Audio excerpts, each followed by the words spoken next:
The screen would start scratching at a level 8 or 9. Corning Gorilla Glass Victus is still glass, and it scratches at level 6, with deeper grooves at level 7. You might be thinking, but Jerry, what in the world does Corning mean when they say Victus is 4 times more scratch resistant than regular glass? And that's a great question.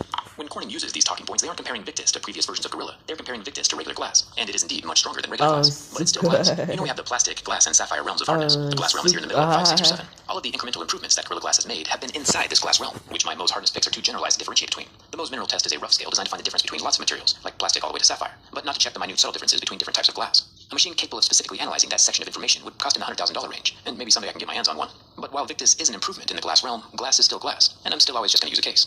The S Pen does still have removable tips, so you can switch between the soft and hard, depending on your writing style.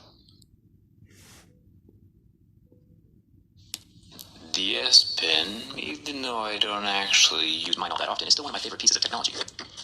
Pulling out the back half of the pin, we can see the brains of the operation, along with the capacitor at the end, that can charge up in a matter of seconds, and provide enough power for the pin to last 30 minutes outside of the phone.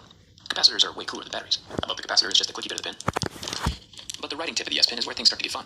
There are a lot of copper windings around the tip. This generates a magnetic field so the phone knows where the tip of the pin is at, even without it actually touching the capacitive display. There is a pressure sensor inside the tip, of course, for when it is touching, but apparently it needs to be in like one piece or something to keep functioning, but you get the point. It gets even cooler when we look on the inside of the phone. There's a super tiny wireless charger resting on top of the S Pen slot that you can see here on my teardown skin, and that tiny wireless pad is what charges up the S Pen through the coils in the tip while it's inside the phone. Pretty awesome.